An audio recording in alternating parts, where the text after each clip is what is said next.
All right, guys, so it looks like I'm up. I'm Aaron.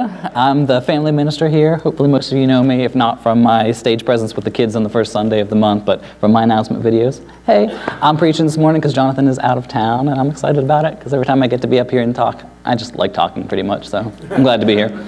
And I thought that I would start my sermon off with a side note, so I get my little soapbox that I'm going to stand on here for now, for the first part of it, because I wanted to have a missions moment to start out with. I've been talking a lot in the announcement videos about an upcoming mission trip that we've got. And if any of you have missed my announcements up there, so let me just do one in person. We are going to Jamaica on July 16th through July 23rd. There are 7 of us currently signed up to go, and I'm super excited about it. I looked this morning on my calendar, and we have 48 days, which I'm not sure if that seems like a lot or a little, but it's coming, and I know it. It's coming up really soon. We've been working week after week. We have different meetings with our missions group after church.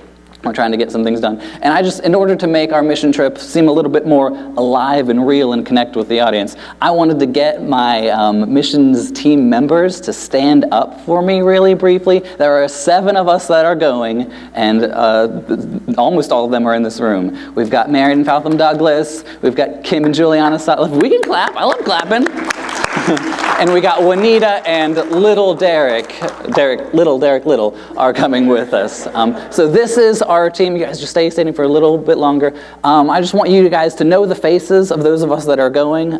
It's not just me. We have this team. And if you guys could just keep us in your prayers for these next 48 days and then the 7 days after that, and then maybe a little bit longer after that if you want to. We have a big mission and big calling on us to go to Jamaica and to lead a VBS as well as do some different outreach evangelism things while we're here. So know this team. If you guys have any questions about it, you can talk to me or any of us that are going. I just wanted to make us more known and just visible in front of you guys. Okay, you can have a seat now. You might have noticed me talking about the different collections that we've got. I've got a bin out front with different schools for school supplies or VBS supplies or evangelism care package materials. We are collecting a lot, and also most of you have probably gotten, if you're a member here, have probably gotten a support letter from somebody on our missions team. I just want you to keep that stuff in your prayers as well, just because there's so much that goes into making this mission trip happen. And also, now I'm not going to make everybody else stand, but everybody that's in this room, I'm recruiting you. You are all a part of this mission trip, whether you like it or not. Sorry about it. You are all a part, because if you're here, if you're a part of the Snellville Christian Church body, I want you to feel like you are involved, either through prayer or through us getting our updates out to you in the e-news or on emails or just through my weekly announcements. I want you guys to feel like you're involved. Because we really do, this is a whole church-wide effort. It's not just the 7 of us that we're standing. It's not just the small group. We need cooperation in a large scale in order to make this thing happen. And you guys have come through great with us so far, but we'll just keep those donations coming in and we'll be great. All right, I will step off my soapbox now, and I'll get into the sermon material. All right, so we've been going through our Finding God series. This is the 4th week that we were talking about the story of the prodigal son, the parable that Jesus told. So if you're done with it so far, because we've heard it for 4 weeks, sorry. Now you get Aaron's rendition on it. Maybe Jonathan's versions were you heard 1, 2, and 3, but now 4th week's coming at you from me, so whole new perspective. Not really. It's the same old story. I'll try and keep it interesting for you. But the emphasis of my sermon is the word that we have circled over there. And what we're going to talk about today is just the amazing amount of love that God shows to us on a daily basis. In the story of the prodigal son, it's the amazing amount of love that the father just lavishes on the younger son whenever he comes home. Even though he disrespected him, even though he spat in his face, it didn't matter because God wanted to welcome him home. And so that's going to be the emphasis of my sermon this morning, just that crazy amount of love. And to start out, I thought that I would just kind of start with the beginning and offer a little bit of context for the story, because I love context. And that would be the audience that Jesus is talking to. If you guys are interested in opening up your Bibles and reading along with us as we go through, it's in Luke chapter 15. That's where the parable of the prodigal son is laid out for us. But I'm going to start in the very first part, so I'm going before the parable. and giving us the context, looking at the audience that Jesus originally had. And so I'm reading from Luke 15, chapter 15, verse 1. Now the tax collectors and sinners were all gathered around to hear him. But the Pharisees and the teachers of the law muttered, "This man welcomes sinners, and he even eats with them." So I want to talk about this original audience a little bit. And since I have an audience of my own, what greater way than to classify you into these different categories? So, eeny, meeny, miny, mo. All right, you guys over here, you are going to play the role of the tax collectors and sinners this morning. So, yes. Yay! Oh, I always wanted to be a tax collector and a sinner. This is, like the shadier corner of our audience this morning. And we've got these two different classifications. First, I want to talk a little bit about the tax collectors that were there, because if you've been in church for a while, then you've probably heard about the tax collectors being mentioned, and they're never mentioned in a positive light. You might have heard things like, they were the people, they were just really greedy. When you owed them $20, they would take $25 and pocket the other $5, so they're kind of bad. But I want to bring that a step further and really look at what these tax collectors were in the culture that they were in this biblical culture, because they are not well-liked people. It goes above and beyond. They just took a little bit of extra money for themselves. They were really outcast. So in the biblical setting, as I try and just divulge information about these tax collectors, what happens was they were in a society where the Romans had come in and they conquered them. So the Jewish individuals have this Roman oppression and rule over them. And now, when the Romans came in, they didn't lightly just like, guys, we're going to conquer you now, and it's going to be nice, and we're just going to take over your land. They came in brutally, ruthlessly. They used crucifixion as a means to scare the population into listening to them. They used all kinds of methods in order to literally conquer the world at that time. And so as the Romans come in, they're not a very well-liked people, especially initially, because they're coming in and they're taking things from them. And it's just not a very pretty scene. Now, with that in mind, now we have this idea of tax collectors is actually a fellow Jewish citizen who would have gone to those Romans who came in and oppressed them and conquered them. And as they're doing it, they also put these huge tax burdens on them. One, because they needed to fund their ever-expanding army so that they can continue to conquer more people. And so these taxes were just ridiculous. And the tax collector would have been a Jewish citizen who went to them and paid them some money so that they could be in good standings with the Romans, so they could then turn and be the tax collectors for their fellow citizens. And on top of that, yeah, they also often pocketed a lot of extra money for themselves just to make themselves rich and greedy. Now, I don't have a real-world example of this, but let's try and put it into like a current setting, and we'll see how much you would actually like these individuals. Now, here's a very dark scenario. I don't think that it's going to happen, or no conspiracy theories, please, but imagine that ISIS were alive and active, and they came and they took over and conquered America. They came in, and after doing so, they started to oppress us by putting a regime over top of us, limiting what we could do, and started heavily taxing us. Now, how would you feel if a fellow American citizen went to them and decided that they were going to try and get in good favors with them so that they could then turn to you and be the ones that collect the taxes, furthering their oppression on you, and by the way, they're also going to pocket a little bit of side money? Like, this is somebody that you would hate. This is somebody that wouldn't just be like, oh, he's a tax collector, he's a little bit greedy. No, this is a person that you would not want to do business with, am I right? And so, sorry, half of the audience, but that's the first thing that describes you as the tax collectors, these incredible traitors to the Jewish people. And the other thing that is lumped into that category is the tax collectors and the sinners. Now, sinners is a pretty broad term, and if you've come to church for a while, you might have heard of, we say things like, I'm a sinner, you're a sinner, we're all sinners. That's part of Christianity, is identifying that we have sin in our lives and we need a savior or redemption to free us from that sin.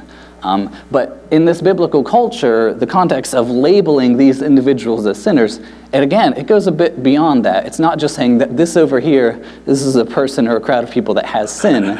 It's more often referring to somebody who sin is a blatant part of their public lives, often involving their profession, meaning that this group of sinners could very well be the gamble ring leaders or the slave traders in the hierarchy of that system, or more likely the prostitutes of the time. So these sinners that they're labeled, they're not just, like me, just a person that's got some bad things in their lives. No, these sinners are the people that publicly went against God and went against the teachings of the church. So that's what they're known as and labeled as. So again, sorry, half of the church, but you do not have a very good rep, and it's known that you're traitors, that you're these bad people that really don't want to be associated with if you want to stay in any type of, fancy light. All right, and so now I get to move over to this side of the audience. The other half, and again, this is all just the audience that is there as Jesus is telling the parable of the prodigal son. And so keep that in mind, because Jesus was very intentional about the audience that he had. The other half of his audience were the Pharisees and the scribes. Now you guys on the outside are beautiful. Check you out. You're well dressed, you're fancy, you're high society individuals. You've got it all together. You're the religious leaders. You look good. You're great at praying aloud so that other people can hear you. You're good at leading church services. Just from outsiders' perspective, you guys have got it going on. So good for you. However, there's definitely more. We even in biblically, whenever our Old Testament mentions the Pharisees, it's often not in a very good light, because along with their outside appearances of what is good, it often came with some stigmas of they had like a superiority complex, or they often felt like they were entitled to a really good grasp or relationship with God. And I think the parable of the prodigal son is really interesting because it talks about, it relates these two groups to the younger and older son. And as I get through it, we'll see how we go. But first, so two sides here, the sinners and tax collectors and the Pharisees and scribes, good, bad, but also bad. And we'll see that you guys are kind of good. So it's a good battle that's going on here. But the next thing that I wanted to mention was that it's really interesting how these two groups, how they interacted with Jesus. Because here's where you guys get to shine. It's that with the audience that's playing out, as Jesus is standing and talking with these people, you guys loved Jesus, actually. Because against all of society's norms, for some reason, he loved you back. And so this group of people was just really enamored and entertained and wanted to get to know who Jesus was more on a relational level and as a teacher. So props for you guys. However, the Pharisees, on the other hand, they hated Jesus. And so there's an interesting dynamic there. They hated Jesus because he was going against the norms of what they were teaching, what they had built up was religion as the time. And it wasn't that Jesus went against the morals that they had, but I think Jesus did go in opposition to the heart behind the morals that the Pharisees had, because they were often very cold-hearted, closed-minded individuals whenever it came to just having a relationship with God. And so sinners loved Jesus, but the Pharisees hated him. So here I'm still going to continue talking about this love-hate dynamic that individuals might have with God, and over all of it is the way that God treats everybody in general. It's going to be love, just so you know. Okay, I got another example of something that I was trying to think of, because right now you guys aren't really at odds with each other, unfortunately, even though that would be really cool and fit with my sermon. But I was trying to think of a situation that I've been in, because Jesus was standing here in a room, or maybe outside on a hillside. He was often teaching outside, but these two very different groups were the audience that he had. So it's going to be a tense situation. And I tried to think of a situation like that I've been involved in. And the best thing that I could come up with was, there was one time in high school when I went to a baseball game sports. And what happened was it was like a youth group game, so my youth group went to this baseball game is what I'm saying. And we were sitting there and we were enjoying the game. It was a Pittsburgh Pirates game because I'm from up north and that's who our local team was, so we were cheering them on. But it was very clear that sitting right in front of us, there were 3 individuals who were cheering on the other team. Memory doesn't serve as to who the other team was. I think they were blue or something. These 3 guys are cheering on the other team, and they're like very gung-ho about their cheers of the opposition. And however, it's really interesting because I was in a very, precarious seat, because immediately behind me were some, 5 or 6 die-hard Pittsburgh Pirates fans. And as the innings went on, I don't know how to describe this politically correct or a way that's good for church, there was more inebriation that happened in both of the rows. And so with that as a dynamic that played more and more heavily as the innings went on, these 2 groups got increasingly more rowdy, and they ended up, as time went on, they started yelling not so much at the players, but more like at each other. And again, I'm just this little high school kid, this is like the 3rd baseball game that I've ever been to, and I'm with my church youth group friends, and there are all kinds of fun words being had in front and behind me. I'm I don't know what to do. But eventually one usher came in, and he didn't have the manpower to quell the storm that was erupting. Eventually it settled and things were okay. But I can just remember it was a very tense situation to be in 2 groups of people that were at odds with each other. And I kind of see this a little bit of the scene that Jesus is in. Because we've got these 2 very opposing views who are they're in contrast with everything that they are, that they either love or hate Jesus, that they're just the reasons that they're there. And so, very tense, delicate situation that Jesus is in. And so what does he do? He launches into a series of 3 parables. And as Jonathan's explained in weeks past, a parable is a story told in order to get a point across. And so I just think Jesus was a master wordsmith as he goes into this story, because he starts, and as it is, I think that the characters in his audience match the characters in his story perfectly. And more than that, I feel like it's got universal implications as well. So I'm going to flip over and start kind of talking about some of the parable that we've gone over so far. And in the parable, you've gone over it weeks in the past, so I'm not going to be super in-depth with what I get into. But here, the basic idea is that the tax collectors and sinners aligned very well with the younger son mentality. Again, the younger son is the one that asks for his inheritance, then goes and squanders it openly, and then ends up coming back. And the Pharisees and scribes, they aligned very well with the mentality of the older brother, the one who stayed back and did what was right, at least on the outside, and then he had some questions whenever the son got back and he got the lavish treatment and he didn't get anything. So there's the stories, how it lines up with the original audience. So now let me do my summary thing and get on into the story. I'm going to try and be animated, because I know that you guys have heard it 3 weeks in a row now, and I don't want it to get boring. We wouldn't want that. Not that I think that Jesus' story can get boring, because it really is a great one and it's timeless. Anyway, we've got a younger son and his father, and the story starts with the younger son walking up very boldly to his father and saying, "Hey, yo, Pops, give me my money," essentially. Again, I'm paraphrasing here. He asks for his share of the inheritance, which is, in the culture of the time, is very much like spitting in your father's face and saying, "I wish you were dead so that I could get my money now." And so that's a very bold move that would have had anybody in the audience at the time why would the son be this bold, and why would he do? And I think that anybody would think that the natural reaction for the father would be to lay the smack down on his son in that moment and say, "No, what are you doing? Get out of my sight." Because again, this is a very patriarchal society, and the father was the head of the house. He laid down the rules. He was it. But the father, against any cultural ideas at the time, he said, "Okay, I'll give you your inheritance," and he did.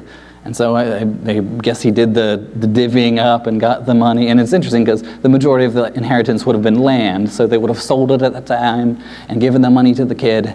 And then the younger son, he runs off and does all kinds of debauchery with his money that he just earned. And it's interesting to see like how fast I'm sure he squandered it all, doing lots of unsavory things, I assume. But like not that long passes before he runs out of all of the money that he spent, all of the money that he got from the inheritance. And in the story, he finds himself like at rock bottom, ends up in a pigsty where he was like tending to the pigs, and he longs to fill his stomach with the pig slop, which is just a gross image because I mean, I haven't been around pigs very much, but I don't think that they're very clean, and I definitely don't think that I want to eat the slop that they're eating. But this is the situation that he's found himself in. He is very desperate at this point, and like I said, rock bottom. And so it's at that point that he turns and decides that like the servants at his father's house, they're more well-fed than I am right now. So I can just go home, I can be with them, and maybe I can work my way in as a servant, and my dad will take me back. So he gathers his senses, and he heads on home. And as he does, I just feel like at this point, again, I'm like reading into this story as I think that Jesus would want you to as an audience. Like I would just think, as this kid is walking home, like what's going through his mind?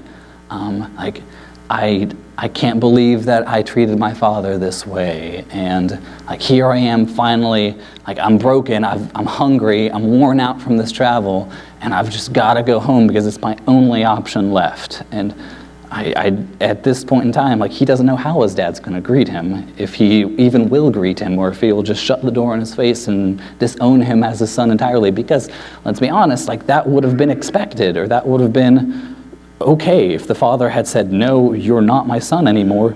You already took your inheritance and squandered it. Like you have no more right to be here. That would have been acceptable. That would have been what would be, I don't know, like the idea that people would have had in mind. That's what the father would do. And so, next we get into what I view as a comical scene almost. But then again, I look at things very funny all the time. I got funny eyes, I don't know. So I see this story of the son is like finally making his way home. Like he's worn out, he's depressed, he's starving. He's trying to get home to his father, not knowing if his father's going to accept him or if it's going to be a nightmare.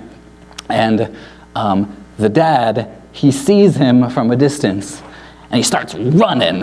Like, I just picture my dad in this situation, and to just see my dad like run out the door, I'd be like, what's going on? Is the house on fire? Like, are we all gonna die? Because my dad, this is just my dad, he's not the fastest of individuals. He's kind of slow. I love you, Dad, if you're watching. But if I were to just see my father like book it and run, like something is up, something is happening, this is serious right now. So, like to see this dad running, and then the son's perspective, I think like here dad is barreling at me like, he's gonna kill me. Like I'm coming home and he's gonna say, why would you dare show your face in this house again? I'm gonna beat you, get out of here. I can't believe that you would have the audacity to come here and spit in my face again. You're not my son anymore. Like that's what I would have been expecting. So like I would think like dad's running, like, dad's coming, like, and then like he gets closer and the Bible says that he just greets him with open arms, but like again in my mind I see like dad running and then he's like going like this and the son's just like, no, don't kill me, no. But he hugs him. He doesn't throw a punch. He doesn't kick him to the curb. He lovingly embraces his son and he starts giving him kisses. And that just, the idea that the father would do that, and I don't know, just I think that in the original audience it would have blew their minds, and it does me as well. But I just see all of this happening, and the affirmation that the father is giving, and the kisses, and I just think like, wow, that's a father that's showing a lot of love to his kid.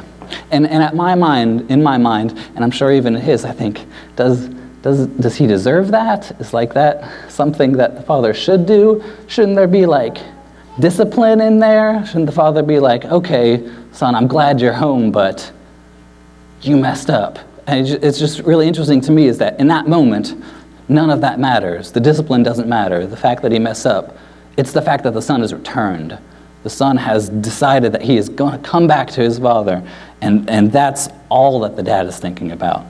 And so I want to look a little bit about the next verse, because I think in these next two verses actually is where we really start to see the amount of love that the father in the story lavishes upon his son, and how that relates to the amount of love that our Heavenly Father gives to us as well. All right, so I want to look in verse 21 here.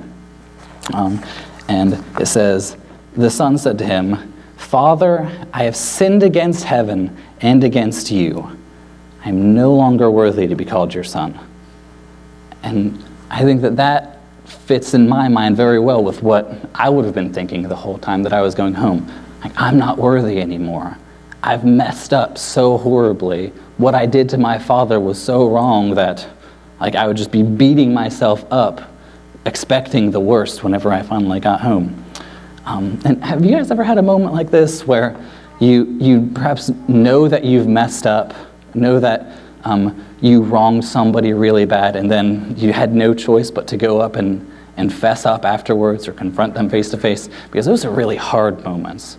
To me, the hardest thing about situations like this is when you think or you realize that this person has every right to be mad at you, or this person has every right to be angry and to not want to talk to you because I messed up. It's like moments like that, whenever I think that I've failed, that it can be really hard, especially to have a confrontation, a meeting like that of sorts.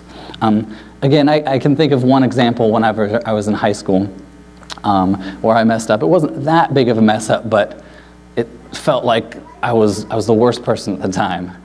Me and my friend, I was in high school, I had been driving for a couple months at that point, and I had a friend come over, his parents dropped him off, and we were just hanging out for that day. It was during the summer, we were having a good time. Earlier on in the day, my mom told me that, now, if you're driving this friend home, then I need you to be back at home, you need to drop them off and be back at 6 o'clock so that we can have dinner. That's when we're going to have dinner, at 6 o'clock. And so she was like that was just one minor rule. And she reminded me of that 2, maybe 3 times throughout the day as we're just hanging out, playing video games, fooling around outside. And then it came time for me to take him home. And I was like, okay, let's go, we're getting in the car, I'll be back, Mom. And when we get in the car, I'm like, okay, so where do you live again? And I swore that this individual lived in Wellsburg, the town that was right next to us. But he says no, he lives in Wheeling, which is a town that is 45 minutes away. And I was like, how did this happen? I swore that you were right there. And you see, I had only allotted myself 15 minutes to get there and 15 minutes to get back before I'd make it in time just for dinner at 6 o'clock. But 45 minutes there and then 45 minutes back, and not including the traffic jam that I got stuck in on the way there, completely blew my time parameters out of the water. And so I just remember, I was given this one rule, and I was a new driver at that point, so my mom and dad had every right to revoke my driving privileges or punish me in other ways that they saw fit. And the whole drive back especially, I was just thinking, my mom, she seriously just gave me one thing to do, and she reminded me 3 times just to be home by 6 o'clock. And right now I'm failing. And I just remember that whole drive home, I was just thinking, I just accept every punishment that they're going to give to me. Just throw me in jail, I don't know. Not let me eat supper tonight or ever for that matter. Starve me. I deserve it because I messed up. I'm not worthy. I got home and my mom gave me a stern look, and she's like, I told you one thing today. I'm like, yeah, this is farther than I thought it was, and she's like, shut up and eat your cold dinner. I'm like, okay. so in this story, I didn't get in trouble. I also didn't get the loving embrace that the young son did, but that's okay, Mom, I still love you. But this was just an example of me, I knew that I messed up, and I knew that it wasn't anything too terrible, but I felt the guilt, and I felt the weight of it, and the fact that I was a failure, and in that moment, I can just really easily get down on myself. And it's just so interesting, in this relationship that this younger son had as he came home to his father, it's like all of that guilt or the worthlessness that he would have felt would have just been abolished and wiped away by the way that the father treated him. which is with the open embrace and the kisses. And the next part in the story is something that I think that we might go and read over really quickly because it's just one verse, but I want to do a little bit more diving into the cultural context. But in the next verse, we see that the son is gifted 3 individual things by the father.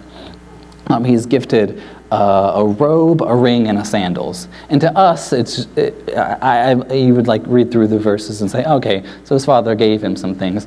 But in my astute preacher status this week of reading through commentaries and trying to look things up, I do think that there's a little bit more that can be built into the understanding that the original audience would have had with these items. It's not just that he was given 3 things. I think that these things are meaningful and symbolic, especially since this whole idea is Jesus telling a story to teach a point. And so I just want to give you guys an idea of what I and some other well-educated scholars think might have been the implications of these gifts that was given to the younger son by the father. All right, so first up, we have a robe was gifted to him. And this robe would have been a symbol of rest. So not only is this son, like he's just tired and worn out, covered in dirt, probably still some pig slop in there somewhere, going home. And the first thing that the father does is greet him, hug him, and throw a robe around his shoulders. Now, the robe that is mentioned here is he said, go get me the best robe that we have in the house. And that would have been the father's. Again, a patriarchal society would have had the father, he would have had all the best things. And so this is the father going and saying, get my own robe, the best one that I have, and put it on my son's shoulders because he is home. He does not have to worry about traveling anymore. He can just feel safe and comfortable in the idea of being wrapped in a father's robe and being made a son again. So the first thing is just that idea of just rest as the son gets home. He could have rested because he finally managed to turn back to his father. The second item and symbol is a ring, which I think would have been a symbol of security for the son.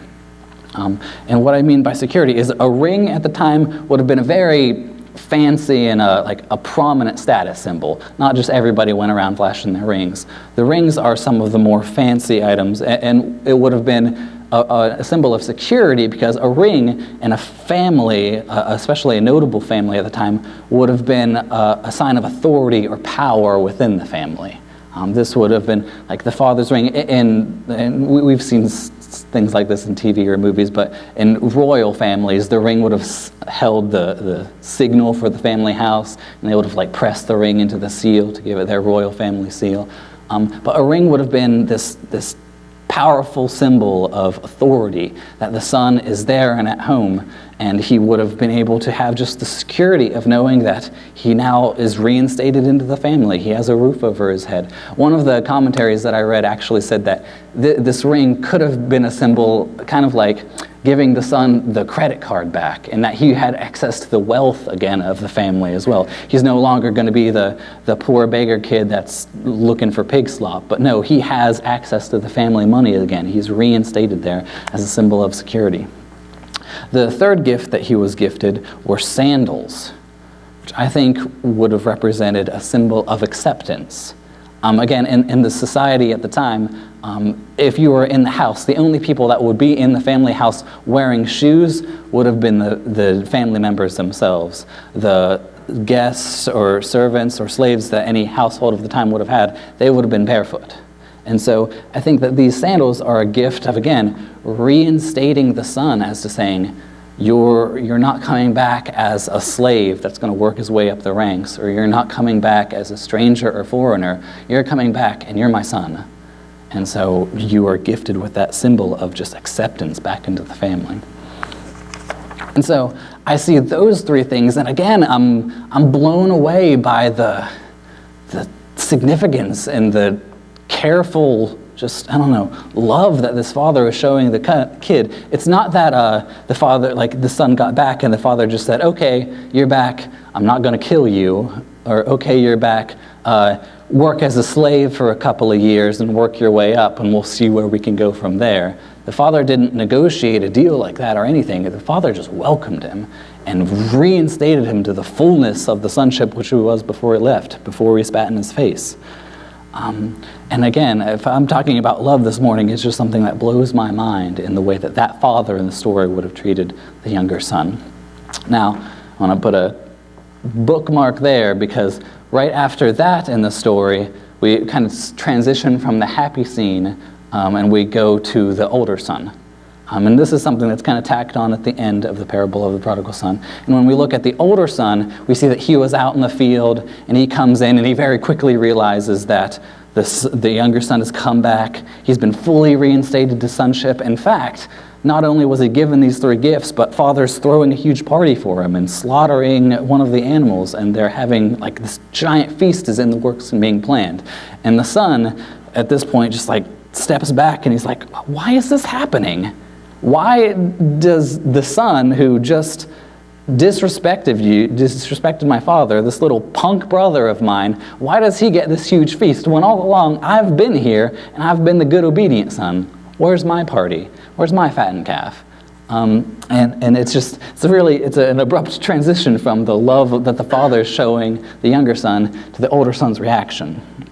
And one of the things that I think is interesting, and again, if I'm talking about how the younger son relates to the sinners and the Pharisees, how the younger son relates to the sinners and tax collectors, and the older son related to the Pharisees and scribes, then I see the same sense of entitlement about the standing and the good nature of the older son. I see the same type of entitlement in him as I saw in the Pharisees.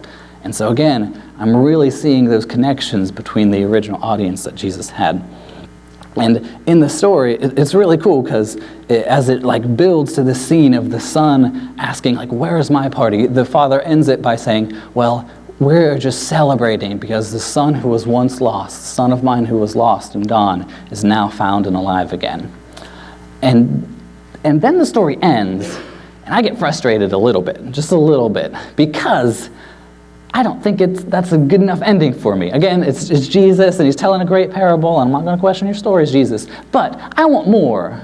Have you guys ever had that? Like, have you ever come to the end of something, like, I really need more? Like, where's the conclusion? I want to know how the older brother, like, reacted to that. Did he go to the party, or did he, like, stay away from the younger brother after that? Did he have a change of heart? Did the father have to do anything more to get the older brother on his side? Like, you tell me a story, and now I want to know what happens next. I'm really bad at this just with TV shows. Like, if there's a TV show that ends in, like, to be continued, I'm like, oh, no, I want it now. Netflix is a great thing because you can just binge watch them all in a day's time, and it's just wonderful. I don't have to wait for it. But in this story, Jesus he ends it with that declaration from the Father. And we don't really get to see how the older brother reacts.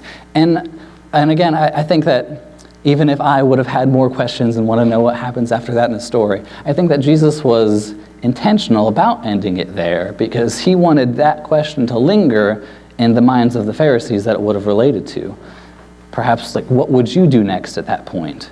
If you had the father that came up to you and said, well, I just want to celebrate because this younger son was lost and is now found, and I want to relish in that.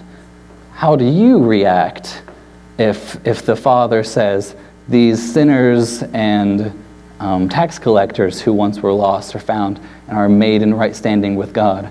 How do you react to that idea? Are you okay with it? Do you combat in that still, or is that something that you would accept? Would you go to that party for the sinners and tax collectors? Again, remember, the sinners and tax collectors that are blatantly against the social norms, against God, and that are traitors. Do you go to that party? And so I think that as I read through this story, again, in the perspective of like Jesus telling the parable and the audience that he had, I really am just amazed by how many, layers it has and how it really applies. Now, as I told that story, again, paraphrased with my own Aaron vernacular, we still get a good depiction of, I think, what Jesus had for his original audience. First off, we have the tax collectors and sinners. I think that they really needed to know that regardless of everything, they were unconditionally loved by God. I think that was the message that he had for this group of people, that no matter what you've done, you're loved. You've spat in God's face, you're loved. You've disowned me, you're still loved. I think that he had this message for them, and it's a very powerful one. And it's one that is kind of, hard to grasp fully because, I don't know if I even have. In the book that Jonathan and I are basing this whole sermon series up, Finding God, it's a book called Finding Your Way Back to God.